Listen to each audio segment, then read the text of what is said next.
बुद्ध के संग सबके लिए खुले रहते थे। सब उनका शिष्य बनना चाहते थे। कुछ लोगों को तो बुद्ध सीधे अपने संग में शामिल कर लेते थे, तो कुछ लोगों को कहते थे तुम एक दिन के लिए शमशान में जाकर रहो।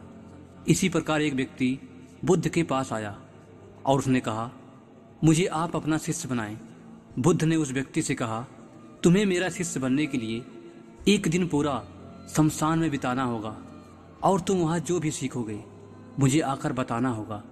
उसके बाद ही तुम संघ में शामिल हो पाओगे। वो व्यक्ति यह सुन घबरा गया। उसने बुद्ध से कहा, दिन में तो ठीक है, लेकिन रात में शमशान में रहना खतरनाक है। बुद्ध ने कहा, कैसा खतरा? व्यक्ति ने कहा, वहां भूत प्रेत होंगे, मुझे पकड़ लेंगे। बुद्ध ने कहा, क्या तुमने भूत प्रेत देखे हैं? व्यक्ति ने कहा, नहीं, पर मैंने सुना बहुत है और कुछ लोगों को देखा है जिनमें भूत आ जाते हैं।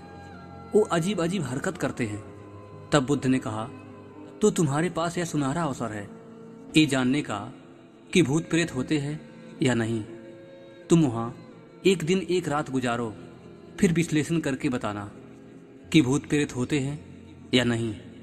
अगर वो तुम्हें मिल जाए तो उनका विश्लेषण करना कि वो कैसे होते हैं, और अगर नहीं मिले तो तुम भी ये जान पाओगे कि वो नहीं होते हैं।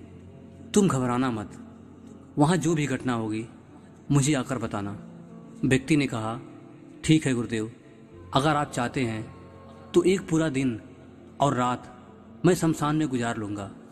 बुद्ध ने कहा, ठीक है, अभी तुम आश्रम में आराम करो और सुबह शमशान के लिए निकल जाना।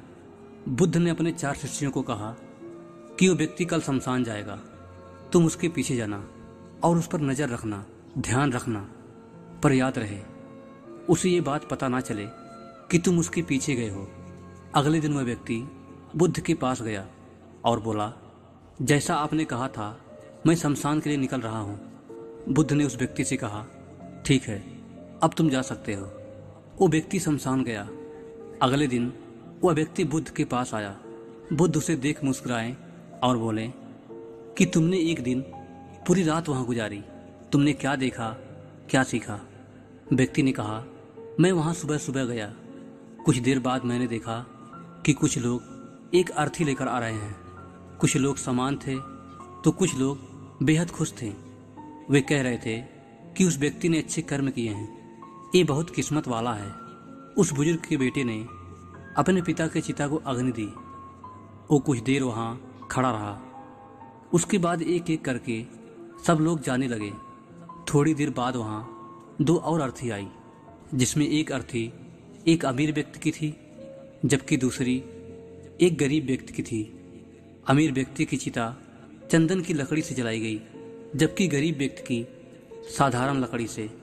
पहले अमीर व्यक्ति की चिता को जलाया गया क्योंकि वह अमीर था, जबकि बाद में गरीब व्यक्ति की। थोड़ी देर बाद दोनों व्यक्ति की चिता को जला दिया गया।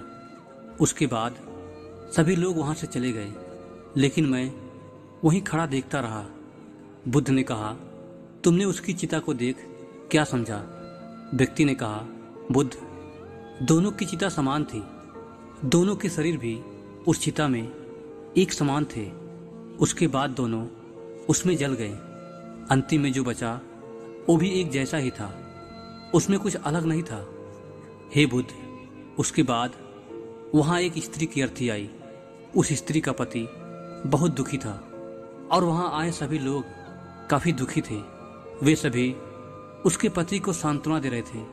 हे बुद्ध, उसमें मैंने देखा कि काफी लोग ज्ञानी थे। वो ज्ञान की बात कर रहे थे। वे सब महाज्ञानी कह रहे थे कि यहाँ तो एक दिन सबको आना ही है। जीवन हमें ज्ञानता और परोपकार से जीना चाहिए। किसी को कभी कष्ट नहीं देना चाहिए। धन के पीछे हमेशा भागकर कुछ नहीं होगा। अंतिम में एक दिन हम सबको शमशान जाना ही होता है। उसके बाद वहां कोई नहीं आया और मैं पूरी रात वहीं रहा और अगली सुबह आपके पास आ गया। बुद्ध ने कहा, तुम्हें वहां कोई भूत प्रेत दिखा? व्यक्ति ने कहा, नहीं, मुझे वहां कोई भूत प्रेत नहीं दिखा। पूरी रात मैं अपने आप से डरता रहा, पत्तों से डरता रहा, जानवरों की आवाज़ों से डरता रहा, लेकिन पूरी रात में मुझे कोई भूत प्रेत नजर नहीं आया। बुद्ध ने उस व्यक्ति से कहा, ठीक है, अब तुम जाओ, आश्रम में आराम करो। कल फिर तुम्हें एक दिन पूरी रात शमशान में बिताना होगा। वो व्यक्ति ये सुन बोला, आप कैसी बातें कर रहे हैं? आपके कहने पर आज मैं पूरी रात वहां पर रुका। वो समय मैंने कैसे काटा है मैं ही जानता हूं। अब मैं वहां दोबारा नहीं जाऊंगा। बुद्ध ने कहा, देखो, जो खास चीज तुम्हें वहां जाकर मिलनी है वो तुम्हें अभी तक नहीं मिली है। तुम एक दिन एक रात और वहां रुको, तुम्हें वो अवश्य मिल जाएगी। व्यक्ति कहता है, ठीक है, मैं आपके कहने से एक बार और चला जाता हूं। ये कहकर वह व्यक्ति आश्रम में आराम करने लगता है। अगले दिन वह व्यक्ति बुद्ध का आशीर्वाद लेकर वहां से शमशान चला गया।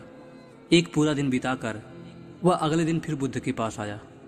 बुद्ध ने पूछा, तो फिर तुम्हें वो चीज मिली? व्यक्ति ने कहा, हाँ, वो मुझे मिल गई। बुद्ध ने पूछा, तो बताओ तुम्हें वहां क्या मिला? व्यक्ति ने कहा, मैंने देखा कि कुछ लोग शाम को मुझे अर्थी पर लेकर आ रहे हैं। मेरे पीछे कुछ 15-20 लोग चल रहे हैं और मुझे 4 कंधों पर उठा रखा है। मेरे पिता आगे आगे चल रहे हैं। कुछ लोग मेरे ऊपर फूल फेंक रहे हैं और मेरे कुछ रिश्तेदार मेरे पीछे चल रहे हैं। वो लोग बहुत दुखी हैं। मेरे पिता और भाई भी बहुत दुखी है। कुछ उन्हीं में से दुखी होने का नाटक कर रहे हैं, तो कुछ लोग मेरे पिता को सांत्वना दे रहे हैं। वहीं दूर खड़ा मेरा भाई बहुत दुखी है। कुछ लोग उसे सांत्वना देकर बोल रहे हैं कि तुम अब सबके इकलौते वारिस हो।